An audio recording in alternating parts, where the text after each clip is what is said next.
بسم اللہ الرحمن الرحیم۔ شروع اللہ کے نام سے جو بڑا مہربان نہایت رحم کرنے والا ہے۔ السلام علیکم اسلامک اردو پوائنٹ کے ناظرین، کیسے ہیں آپ سب لوگ؟ امید کرتی ہوں کہ آپ سب لوگ خیریت سے ہوں گے۔ آج جس وظیفہ کے ساتھ میں حاضر ہوئی ہوں وہ اولاد کے حوالے سے ہے۔ ذوالحج کی 7، 8، 9، 10 کو آپ نے اولاد کے حق میں دعا کرنی ہے۔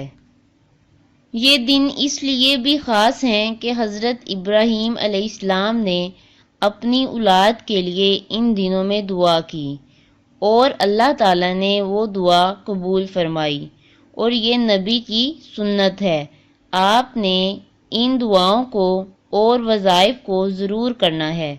حضرت ابراہیم علیہ السلام کی دعا کو بھی ضرور پڑھنا ہے، اور ایک خاص وظیفہ لے کر حاضر ہوئی ہوں، ذوالحج کے حوالے سے ہے۔ یہ بہت مجرب وظیفہ ہے۔ ان 4 دنوں میں آپ نے خود بھی کرنا ہے، اور وہ تمام لوگ جن کے پاس اولاد نہیں ہے، اور وہ لوگ جن کے پاس اولاد ہے لیکن وہ چاہتے ہیں کہ ان کو صحت و تندرستی والی زندگی نصیب ہو، وہ بھی یہ وظائف کر سکتے ہیں۔ اللہ تعالیٰ نے حضرت ابراہیم علیہ السلام کی دعا کو قبول فرمایا۔ وہ پاک ذات آپ کی دعاؤں کو بھی ضرور قبول فرمائے گا۔ چلے وظیفہ سٹارٹ کرتے ہیں۔ وظیفہ یہ ہے کہ ان 4 دنوں میں روزانہ عشاء کی نماز کے بعد 313 مرتبہ حضرت ابراہیم علیہ السلام کی دعا ربی حب لی من الصالحین پڑھنی ہے۔ 313 مرتبہ عشاء کی نماز کے بعد پڑھیے گا۔ اب جن بہنوں نے نماز نہیں پڑھنی ان دنوں میں وہ کیا پڑھیں گی؟ آپ اس کو بطور دعا 313 مرتبہ پڑھ سکتی ہیں۔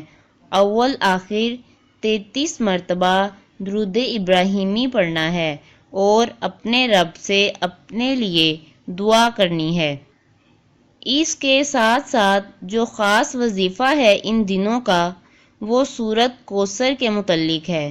سورۃ کوثر چونکہ قرآن کی سب سے چھوٹی سورت ہے، لیکن اس کی حج کے ساتھ خاص مناسبت ہے۔ سورہ کوثر کے جو عددی معجزات ہیں، اس نے تو مجھے حیران ہی کر دیا۔ تمام معجزات آپ کے ساتھ شیئر کروں گی، پھر بتاؤں گی کہ یہ سورت کتنی مرتبہ پڑھنی ہے۔ یہ قرآن پاک کی سب سے چھوٹی سورت ہے۔ اس سورت کے جملہ الفاظ 10 ہیں۔ قرآن مجید چونکہ خود معجزہ ہے، اس میں کوئی شک نہیں۔ سورہ کوثر کی آپ پہلی آیت دیکھیں، اس میں 10 حروف ہیں۔ دوسری آیت میں دیکھیں، اس میں بھی 10 حروف ہیں۔ سورہ کوثر کی تیسری آیت میں دیکھیں، اس میں بھی 10 حروف ہیں۔ اس سورت میں جو سب سے زیادہ تکرار والا حرف آیا ہے وہ ہے الف، جو کہ 10 مرتبہ دہرایا گیا ہے۔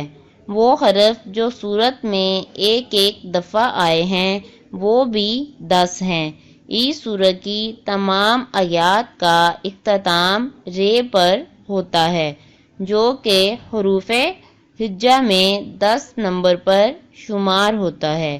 اس سورت میں جو 10 کا اعداد ہے، اس کی حقیقت کیا ہے؟ اس کی حقیقت یہ ہے کہ وہ ذوالحج کے مہینہ کا 10 دن ہے، جیسا کہ اللہ تعالیٰ نے فرمایا، اے نبی پس آپ نماز پڑھیں اور قربانی کیجیے۔ وہ دراصل قربانی کا دن ہے۔ تو چلیے آپ کو سورہ کوثر کا وظیفہ بتاتی ہوں۔ آپ نے جو وظیفہ کرنا ہے وہ یہ ہے، آپ نے اس سورہ کو 300 مرتبہ پڑھنا ہے۔ جائے نماز پر بیٹھے بیٹھے پڑھ لیں۔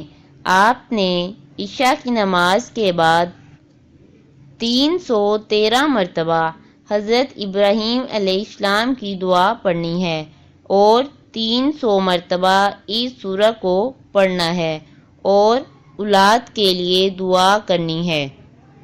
انشاءاللہ تعالی اللہ تبارک و تعالی اپنے فضل و کرم سے، اپنے حبیب کے صدقے سے آپ کو اولاد نورینہ کی نعمت عطا فرمائے گا۔ امید کرتی ہوں کہ آپ کو ویڈیو اچھی لگی ہوگی۔ میرے چینل کو سبسکرائب کریں، لائک کریں اور ویڈیو کو دوست احباب کے ساتھ شیئر کرنا مت بھولیے گا۔ اللہ حافظ۔